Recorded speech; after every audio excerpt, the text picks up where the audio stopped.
성경에서 땅이라는 것은 굉장히 중요한 의미를 갖습니다. 성경은 예수 그리스도를 통한 구원의 약속, 그 약속의 성취를 말씀하는 책이죠. 구약은 오실 예수님에 관한 책이지 않습니까? 근데 그 구약의 중심에는 땅이 있습니다. 믿음의 조상 아브라함을 부르실 때에 땅을 약속하시죠. 땅이 없는 백성들이 땅을 얻고 거기에 나라를 세우고 땅을 또 빼앗기고 땅을 다시 회복하면서 그 땅에서 예수 그리스도가 이제 나게 되시죠. 그래서 땅이 굉장히 중요합니다. 제가 여러분에게 말씀을 전하거나 성경을 묵상하는 데 있어서 어떤 그 기반이 되는 교리라든가 성경적 관점이라든가 신학적인 것들이 있습니다. 그 중에 저에게 있어서 중요한 것은 이 땅입니다. 왜냐하면 땅에서 먼지를 취하여 사람을 만드셨죠. 사람은 곧 땅입니다. 사람을 이해하기 위해서는 성경에 나오는 땅을 이해를 해야 합니다. 땅에서 수고하는 땀 흘려서 땅에서 나오는 것으로 우리는 생명을 유지하죠. 그래서 땅이라는 것은 우리의 삶의 터전이기도 합니다. 땅은 곧 내 자신이고 땅은 곧 내가 살아가는 삶의 터전이기도 하죠. 또한 땅은 내 자신의 마음이죠. 씨 뿌리는 비유에 보면 사람의 마음을 땅에 비유하고 있죠. 내 마음도 곧 땅입니다. 이 땅이라는 것은 현실적으로나 영적으로나 굉장히 중요한 의미를 가지고 있고 하나님과 사람의 관계 또한 우리의 어떤 영적인 관계를 이해함에 있어서 땅은 굉장히 중요합니다. 그래서 종종 제가 땅에 대한 이야기들을 종종 하는데 오늘 또 특별히 땅에 대해서 한 번 더 묵상하는 시간을 가져보도록 하겠습니다. 이 땅이라는 것은 곧 축복을 의미합니다. 땅을 너에게 주겠다. 하나님이 이렇게 약속하잖아요. 그는 너를 축복하겠다. 그런 말씀입니다. 구약의 성도들에게 있어서 땅을 주겠다 하는 것은 곧 축복의 약속이죠. 우리가 유산으로 땅을 기업으로 땅을 유산으로 이렇게 물려받는 거잖아요. 이 땅 유산이라는 단어 자체가 땅을 차지한다라는 뜻에서 유래한 단어입니다. 조상에게 물려받는 유산도 땅인 겁니다. 땅을 물려받는 거죠. 예수님도 땅의 복을 말씀하셨죠. 온유한 자는 복이 있나니 저희가 땅을 기업으로 얻을 것이요 그랬습니다. 땅이 굉장히 중요해요. 오늘날도 여러분 땅이 중요하지 않습니까? 땅을 내가 얼마나 소유하느냐 그게 나의 어떤 부의 가치가 되기도 하죠. 그럼 어떤 땅이 좋을까? 땅도 땅 나름이죠. 아무 땅이나 가지고 있다고 좋은 땅이 되는 건 아닙니다. 땅도 땅 나름대로의 가치가 다 달라요. 오늘 본문에 보면 두 종류의 땅이 나옵니다. 네가 나온 애굽 땅, 네가 나온 애굽 땅이 나오죠. 그리고 또 하나는요, 네가 들어가 차지하려는 땅, 네가 나와야 하는 애굽 땅이 있고 네가 들어가서 차지해야 할 땅 이렇게 나오죠. 네가 나온 땅은 발로 물대기를 채소밭의 댐과 같이 하는 땅입니다. 애굽 땅은 발로 물을 대야 하는 땅이죠. 그러나 들어가서 차지하려는 땅은요, 하늘에서 내리는 비를 흡수하는 땅 이렇게 되어 있습니다. 들어가는 하나님의 약속하신 땅은 비를 흡수하는 땅이고 나와야 할 땅은 발로 물대기를 해야 되는 땅이다 이렇게 되어 있습니다. 이제 나와야 할 땅은 애굽을 말하는 거잖아요. 애굽은 당대의 강대국이었죠. 당대의 선진국이죠. 선진국이고 강대국입니다. 그러나 나와야 할 땅이죠. 여러분 크고 화려하고 강하다고 해서 모두 다 좋은 것은 아닙니다. 오늘날 우리는 크고 화려하고 강한 것을 추구하잖아요. 그런데 그것이 꼭 좋은 건 아니에요. 애굽은 크고 화려하고 강했지만 하나님은 거기에서 나오라고 말씀했습니다. 아니 이 땅이 좋은데요? 나오라는 겁니다. 그 땅은 나와야 할 땅이죠. 나와야 할 땅에서 나오지 않으면 같이 망하는 겁니다. 소돔과 고모라를 보세요. 롯이 소돔을 선택해서 갈 때는 그 땅이 좋아 보였기 때문에 갔습니다. 그런데 그 땅이 망하죠. 그 땅이 결국은 망하는 거 아닙니까? 그 땅에 대해서 창세기 13장 10절에 이렇게 기록하고 있습니다. 여호와께서 소돔과 고모라를 멸하시기 전이었으므로 여호와의 동산 같고 애굽 땅과 같았더라. 특이하죠? 여호와의 동산 같았더라 그러면 거기까지 얘기가 되겠어요. 근데 여호와의 동산 같고 그 다음에 애굽 땅과 같았다 이렇게 이야기하고 있습니다. 그러니까 애굽처럼 크고 강하고 화려해 보이는 땅이었다는 거죠. 소돔이 멸망할 땅인 것처럼 애굽도 여호와의 동산처럼 보이지만 결국은 멸망할 땅인 것을 암시하고 있는 말씀입니다. 애굽은요, 장마철이 여름이었어요. 우리처럼 여름이 장마철이었습니다. 비가 많이 오면 나일강이 범람을 합니다. 이 장마철에 비가 많이 오면 나일강이 범람해서 문제예요. 근데 그 장마철에 비가 오지 않으면 이제 가물어서 농사를 못 지으니까 문제가 됩니다. 비가 많이 와도 문제요. 비가 안 와도 문제가 되는 땅이 이게 이제 애굽 땅입니다. 그래서 애굽 사람들은 관계 수로를 이제 잘 정비를 한 거예요. 그래서 물이 많이 와서 물이 넘칠 때는 그 물을 저장해 둡니다. 그래서 저수지와 운하가 그래서 이제 발달을 하게 된 겁니다. 발로 물대기를 채소밭에 댐과 같이 하였거냐 이렇게 됐잖아요. 발로 물댄다는 것은 저장해 놓은 물을 운하를 따라서 농사철에 그 밭에 이렇게 운하를 따라서 물대는 것을 말하는 겁니다. 애굽 땅은 물을 대기 위한 인간의 노력이 필요한 땅인 거죠. 비가 많이 왔을 때 물을 가두어 놓고 이제 농사철에 그 물을 자기 밭에까지 끌고 가야 하는 겁니다. 겉으로는 풍요로워 보여요. 강대국이에요. 그러나 끊임없이 수고해야지만 그것이 유지되는 땅입니다. 수고하고 애쓰지 않으면 유지가 안 되는 거예요. 그리고 이스라엘은 이곳에서 종살이, 노예살이를 한 거죠. 거기에서 나오라 하신 겁니다. 들어가서 차지하려는 땅은요, 아브라함의 후손에게 주시겠다고 약속하신 땅 가나안이죠. 근데 이 땅은 산과 골짜기가 있어서 하늘에서 내리는 비를 흡수하는 땅이다 이렇게 되어 있습니다. 가나안 땅의 우기는 겨울철입니다. 애국과 정반대예요. 나일강의 주변은 평지입니다. 나일강 주변은 평지가 있어요. 그래서 비가 오면 그냥 그 평지를 따라서 흘러가 버리는 거죠. 빗물이 흘러가 버리는 겁니다. 그러나 이스라엘은 땅이 좁고 협소하고 높낮이 기복이 심합니다. 낮은 산과 높은 산이 있으며 골짜기가 있는 거예요. 대체로 경사지가 많죠. 그래서 비가 오면 이 비가 땅 속으로 그대로 스며드는 겁니다. 여러분, 우리는 삶에서 평평한 길만 있으면 좋다고 생각하잖아요. 그 평평한 곳만 있는 것이 나일강 주변인 겁니다. 평지만 있는 것. 근데 꼭 삶이 평평하다고 좋은 것만은 아니에요. 그런 거 있잖아요, 여러분.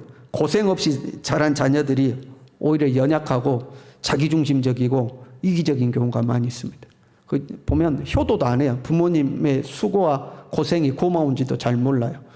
근데 고생하고 자란 자녀들은 오히려 강인하고요, 부모님께 감사할 줄 알고요, 자기의 삶을 주도적으로 살아가는 걸 봅니다. 근데 평평하다고 다 좋은 것만 아니에요. 높낮이가 있고 골짜기가 있고 거침이 있고 그것이 또한 복이 될 때도 있는 거죠. 그 이스라엘의 땅이 그랬다 이 말이에요. 애굽의 나일강은 평지였습니다. 그러나 가나안 땅은 높은 산이 있고 낮은 산이 있고 그 사이에 이 계곡이 있는 그런 거친 땅이었죠. 그 땅이 비가 오면 흡수하다 이렇게 되어 있습니다. 비를 이제 흡수하는 땅이죠. 이 흡수하다라는 단어가 사타라는 단어입니다. 사타인데 그 의미가 마시다 하는 거예요. 즐겁게 마시다, 즐겁게 맛보다, 잔치를 열다, 뭐 그런 말이에요. 잔치 때에 즐겁게 마시는 것을 말하는 거예요. 하늘에서 비가 내리면 이 비를 땅이 먹고 마시는데 어쩔 수 없이 먹고 마시는 것이 아니라 막 기쁨으로 그 비를 마신다, 그런 의미예요. 애굽은 하늘에서 내리는 비를 감당하지 못하여 모두 토해버리고 흘려보내버리는 땅입니다. 그런데 가나안 땅은 하늘에서 내리는 비를 즐겁게 먹고 마셔서 다 흡수해버리는 땅이다. 이 땅이 축복의 땅이다 하고 말씀하고 있는 거죠. 그래서 가나안은 애굽의 농민처럼 물대기를 하지 않습니다. 저수지도 없어요. 물을 대는 운하도 없어요. 그런데 땅이 물을 먹고 있어서 때를 따라서 씨를 뿌리기만 하면 됩니다. 이미 땅에 수분이 있기 때문에 씨만 뿌리면 되는 거예요. 애굽은 끊임없이 고생하는 땅입니다. 잘못하면 물이 넘쳐버리거나 아니면 메말라 버리는 땅이죠. 아무리 물이 많아도 그 물을 이용하려면 수고가 필요한 땅이 이 애굽 땅이야. 아침부터 저녁 늦게까지 이 땡볕과 싸우며 일해야 하는 땅이죠. 그래서 애굽은 노예의 땅인 겁니다. 가나안은요, 때를 따라서 하나님께서 비가 필요하면 비를 내려주시고 그 비를 땅이 싹 흡수해가지고 머문고 있다가 씨를 뿌리면 그 씨에 수분을 공급해가지고 싹이 나게 하고 자라나게 하는 땅이다. 하나님이 내리는 비를 흡수하는 땅입니다. 가만 보면요, 어떤 사람은 아침부터 저녁까지 죽을 듯 일해야 삶이 유지가 되는 사람이 있죠. 조금만 방심하면 삶에 문제가 생겨요. 그래서 뭐 항상 긴장해 있어야 되고, 항상 머릿속에 고민과 이 어떻게 해야 되나 하는 생각들이 가득하고, 남들이 보기에는 넉넉하게 사는 것처럼 보이지만 실상은 마음에 여유가 없고 항상 쫓기고 이렇게 사는 사람들 있죠. 야, 남들 볼 때는 참 잘 사니까 좋겠다 그러는데 일주일도 못 쉬는 거예요. 일주일만 내가, 만약에 여러분의 삶이요, 내가 일주일만 아무 일도 안 하고 잠수 탔다 그러면 내 삶이 막 엉망이 된다. 만약에 그렇다면 그 모든 짐이 내 어깨에 있는 겁니다. 그러잖아요. 일주일도 마음 편하게 못 쉬는 겁니다. 왜? 내가 일하지 않으면 모든 것이 올스톱이 되는 거죠. 뭐 삶이 유지가 될 수가 없는 거예요. 그러니까 아침부터 저녁까지 1년 365일 그냥 내가 수고하고 노력해야지만 유지가 되는, 물을 대야 되고 물을 저장해야 되고, 비가 많이 오면 그 넘치는 물을 또 막아내야 되고, 비가 적게 오면 그 있는 곳에서 물을 끌어와야 되고, 고생하고 사는 땅이 이 애굽 땅인 겁니다. 그런데 어떤 사람은요, 그렇게 넉넉해 보이지 않아도요, 그렇게 특별한 게 없어 보이는데도요, 여유가 있습니다. 마음의 여유가 있고 마음의 즐거움이 있습니다. 그렇게 막 아웅다웅 살지 않아도 형통합니다. 여러분, 나는 한 일주일 살아도 사는데 크게 지장 없습니다 하면 복 받은 줄 아시길 바랍니다. 큰 부자는 아니어도, 목사님 나는 일주일 일 안 해도 뭐 큰 문제 없습니다. 그러면 여러분 복 받은 거예요. 그럼 복 받은 거예요. 그럼 큰 문제가 없어요. 인생에 문제 없는 사람이 어디 있겠습니까? 문제가 찾아오지만 이 사람들은 문제가 찾아오지만 어렵지 않게 그냥 딱딱 해결해 갑니다. 그런 말 있잖아요. 아구가 맞는다. 아구가 맞는다. 문제가 생기면 그 때에 맞게 딱딱딱 아구에 맞는 것들이 찾아와 가지고 해결하고 이렇게 해결해 가는 겁니다. 적절하게 탁탁탁 풀어가죠. 이 사람이 비를 흡수하는 땅입니다.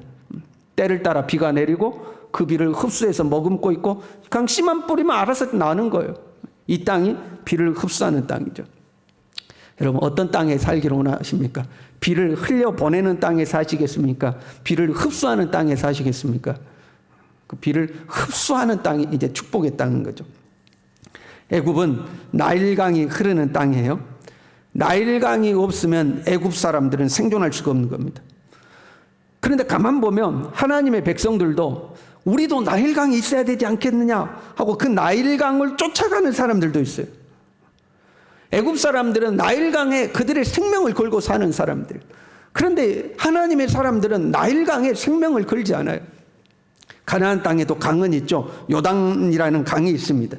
그런데 이 요단은 이스라엘 전역에 영향을 미치지 못합니다. 아주 작은 강입니다. 오직 이스라엘은 하나님이 때를 따라서 내리는 이른 비와 늦은 비의 은혜로 사는 거예요. 굳이 강이 없어도 필요할 때 하나님이 비를 내려주시는 겁니다. 그게 하나님의 사람들입니다. 그래서 하나님은 그 땅을 젖과 꿀이 흐르는 땅이라고 말씀하시죠.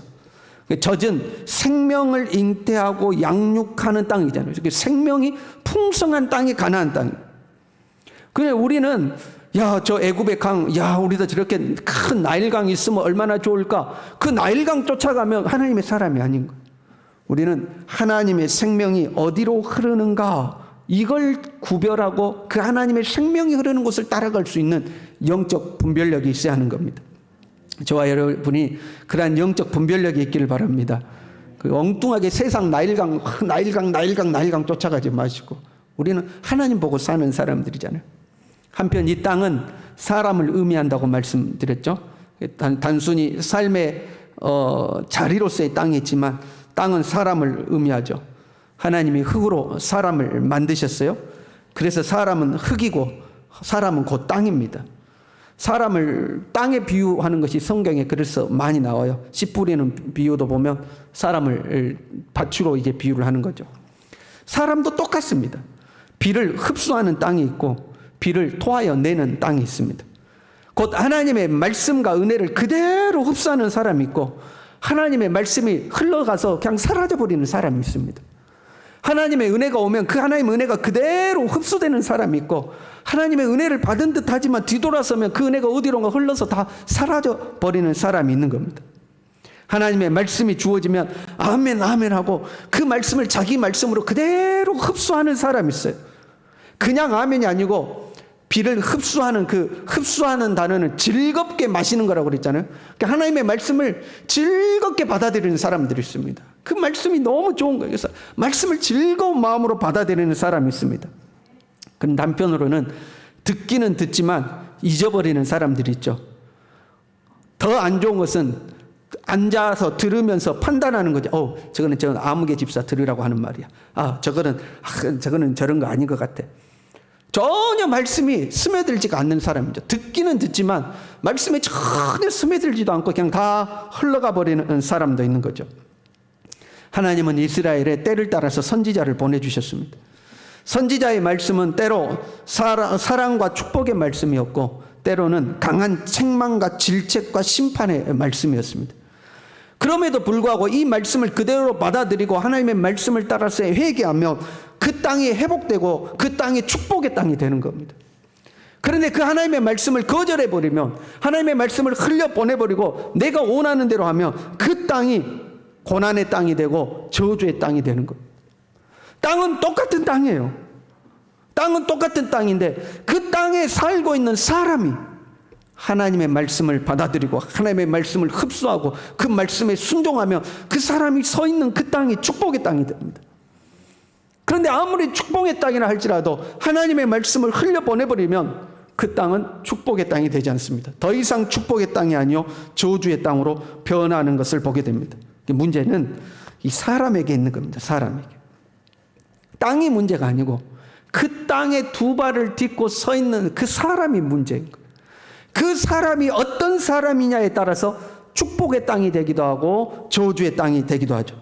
말씀을 흡수하는 사람이 되면 그 사람이 가는 곳곳마다 축복의 땅이 되는 줄로 믿습니다. 그러나 말씀을 뱉어내버리면 멸망의 땅이 되는 거죠. 여러분, 좋은 말씀만 받아들이면 안 돼요. 책망의 말씀도 흡수할 수 있어야 됩니다. 많은 사람들이 복 받으십시오 하면 아멘 잘하죠. 좋은 말씀은 받아들입니다. 그러나 책망하고 꾸짖는 말씀은 흘려보내버리죠. 튕겨 나가버리는 경우가 많죠. 오히려 시험 드는 경우도 많이 있습니다. 저 말씀은 나들으라고 하는 말씀이야 하고 이제 이 마음이 틀어지는 거죠. 여러분, 저 말씀은 나들으라고 하는 말씀이야. 맞아요? 틀려요? 맞아요? 틀려요? 그러면 자기 들으라고 하는 말이지 듣지 말라고 하는 말입니까? 여러분, 그래요? 안 그래요? 여러분, 하나님의 말씀이 나들으라고 하는 말씀이지 딴 사람 들으라고 하는 말씀입니까? 그러니까 내 마음이 틀어져 있으면 아무리 좋은 말씀, 아무리 하나님의 말씀이라도 시험에 드는 거죠. 그러나 내 마음이 하나님 앞에 올바르며 모든 것이 나를 위한 말씀이고 나를 바른 길로 이끌기 위한 하나님의 섭리죠. 문제는 내 마음인 거예요. 간혹 하나님의 말씀이 여러분을 찌르면요, 그 말씀 앞에 무릎을 꿇으면 여러분이 꿇는 그 무릎 꿇는 그 자리가 축복의 땅이 됩니다. 그런데 하나님의 말씀이 나를 찌를 때 기분 나빠하면 하나님의 말씀을 내뱉게 되죠. 어떻게 저런 말씀을 할 수가 있어? 그러면서 그 하나님의 말씀을 내뱉어버리죠. 그러면 그곳이 곧 저주의 땅이 됩니다. 이 가나안을 젖과 꿀이 흐르는 땅이라고 말할 때 실제로 여러분 가나안 땅에 젖과 꿀이 흐르는 건 아니죠. 그렇잖아요. 실제로 뭐 가나안에 갔더니 젖이 흐릅니까? 뭐 꿀이 흐릅니까? 젖과 꿀이 흐르는 땅이라는 것은 이 수목이 우거진, 사람의 손길이 닿지 않는 수목이 우거진 자연 그대로의 땅을 말하고 있습니다.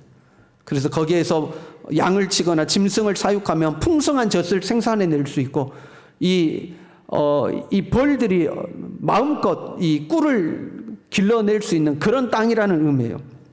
야생의 숲이죠. 야송의 잡초가 우거진 자연 상태를 말하는 거죠. 그래서 40일 정탐을 마쳤던 정탐꾼들이 이 가나안 땅에 대해서 이렇게 고백해요. 그 땅은 젖과 꿀이 흐르는 땅이요. 그런데 그 땅에 대해서 그 땅은 그 거주민을 삼키는 땅이다 이렇게 이야기하고 있습니다. 상반되잖아요. 젖과 꿀이 흐르는데 한쪽에서는 거주민을 삼키는 땅이래요. 그러니까 정말로 잘 종돈되어 있고 거기에서 진짜 젖과 꿀이 흐르면 거주민을 삼킨다고 표현을 안 했겠죠. 숲이 우거진 이 뭐라고 그럴까요? 자연 그대로의 상태인 거예요. 그러니까 우리에게 주어지는 환경은 똑같이 숲과 잡초가 우거진 환경입니다. 그런데 어떤 사람은 그 속에서 하나님의 말씀을 아멘하고 받아들이고 때로 나를 찌르는 말씀이라 할지라도 즐거운 마음으로 그 말씀을 흡수해내죠. 그러면 그 땅이 축복의 땅이 되는 겁니다. 그런데 하나님의 말씀을 듣지만 말씀을 던져버리고 취사 선택하고 거역하면 애굽 땅과 같이 되는 거죠. 하나님의 은혜를 흘려보내버리는 땅이 되는 겁니다. 여러분, 하나님의 말씀을 즐거운 마음으로 받아들이시길 바랍니다. 말씀을 즐거운 말씀으로 받아들이는 것. 여러분, 하나님이 우리를 때로 책망하실 때 왜 책망하겠어요? 우리 잘 되라고 책망하는 거 아닙니까? 하나님의 책망에 순종하면 우리의 삶이 더 좋아지니까 하나님이 책망하는 거 아닙니까? 그 어떤 말씀이 나에게 들려오더라도 그 말씀이 하나님의 말씀이면 기쁨으로 받아들여야 되는 거예요. 하나님의 말씀을 흡수하는 땅에는요, 내리는 비가 여러분 다릅니다. 일반적으로 성경에 비를 나타내는 히브리어는 게셈이라는 단어입니다. 게셈. 그런데 이 게셈이라는 단어는 애굽 땅에도 내리는 비예요. 모든 사람에게 내리는 비예요. 햇빛과 비를 악인과 선인에게 동일하게 주신다고 했잖아요. 그때 내리는 비가 이 게셈이라는 비입니다. 모든 사람에게 내리는 비예요. 여러분, 이 비도 중요하죠. 그런데 오늘 본문에요, 하늘에서 내리는 비를 흡수하는 땅이요. 축복의 땅, 하나님이 축복의 땅, 가나안 땅에 내리는 비, 하늘에서 내리는 비, 그 축복의 땅에 내리는 비잖아요. 이 비는 게셈이라는 단어를 쓰지 아니하고 마타르라는 단어를 쓰고 있습니다. 다른 비예요. 그러니까 비를 흡수하는, 하나님의 말씀을 흡수하는 그 땅에는 하나님께서 다른 비를 내리는데, 게셈은 일반적으로 내리는 비요, 이 마타르라는 비는 하나님이 만들어서 보내는 비입니다. 하나님이 만들어서 보내는, 자연적 원리에 의해서 내리는, 일반적으로 보편적으로 내리는 비는 게셈입니다. 그런데 하나님이 때를 따라서 적절하게 내리시는 비는 마타르라는 비입니다. 그러니까 마타르는 하나님의 은혜의 비를 말하고 있어요. 비를 흡수하는 땅에 내리는 그 비가 뭐 어떤 비냐? 마타르라는, 하나님이 때를 따라 내리는 비인 겁니다. 히브리서 4장 16절에는요, 그러므로 우리는 긍휼하심을 받고 때를 따라 돕는 은혜를 얻기 위하여 은혜의 보좌 앞에 담대히 나아갈지니라, 이렇게 돼 있죠. 때를 따라 돕는 은혜의 비, 그게 마타르인 겁니다. 비 올 상황이 아니에요. 그런데 나에게는 비가 필요해요. 그러면 하나님 어떻게 해요? 일을 행하시는 여호와, 그 일을 지어 성취하시는 여호와께서 비를 만들어서라도 나에게 보내주시는 거죠. 그 비가 내 땅에 내리는 거예요. 그래서 하나님은요, 하나님의 말씀을 흡수하는, 하나님이 내리는 비를 흡수하는 그 땅을 12절에 이렇게 돼 있어요. 네 하나님 여호와께서 돌보아 주신 땅이라. 그러니까 하나님이 내리는 마타르 그 비를 흡수하는 땅은 하나님께서 돌보아 주시는 땅이래요. 그래서 연초부터 연말까지 내 하나님의 눈이 항상 그 위에 있느니라. 하나님의 눈이 항상 그 땅을 쳐다보고 있다는 거예요. 그래서 비가 필요해. 그러면 하나님이 없는 비를 만들어 가지고 비를 보내주신다는 거예요. 왜 비를 보내주셔요? 그 땅은 하나님이 비를 보내주면 그대로 흡수하거든요. 그대로 흡수하거든요. 근데 저 땅은 하나님이 비를 보내도 다 흘려 보내버리거든요. 그럼 하나님이 이제 그 땅은 안 쳐다보시는 거죠. 하나님의 비를 흡수하는 땅을 쳐다보시고 때가 되면 하나님이 비를 보내시는 거죠. 우리가 하나님의 말씀에 귀를 기울이면 하나님의 눈은 우리를 쳐다보시는 겁니다. 다시요. 우리가 하나님의 말씀에 귀를 기울이면 하나님의 눈은 우리를 쳐다보고 계십니다. 우리는 듣고 하나님은 보시는 거예요. 이스라엘은 나일강을 바라보고 사는 것이 아니에요. 나일강을 보고 사는 것이 아니라 하나님의 말씀에 귀를 기울이고 사는 겁니다. 우리는 귀를 기울이고 보는 것은 하나님이 보시는 거예요. 그런데 자꾸 나일강 쳐다보면 안 돼. 나일강 보고, 야, 나도 저렇게 좋은 강이 있으면 좋겠다. 야, 나도 저렇게 좋은 차 있으면 좋겠다.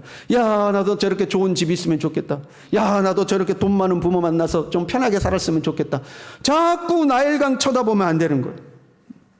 그러다가 롯처럼, 소돔과 고모라 멸망할 때 간신히 구원받은 롯처럼 되는 거예요. 우리는 나일강을 쳐다보는 사람이 아니요 하나님의 소리에 귀를 기울이며 사는 사람이죠. 그리고 하나님의 말씀이 들려올 때에 그냥 그 말씀을 기쁨으로 막 흡수하여 마셔버리는 거죠. 그러면 하나님께서 우리의 삶 가운데 적절하게 비를 만들어서 보내시는 줄로 믿습니다. 이 은혜가 저와 여러분의 삶 가운데 충만하기를 간절히 바랍니다. 기도하겠습니다.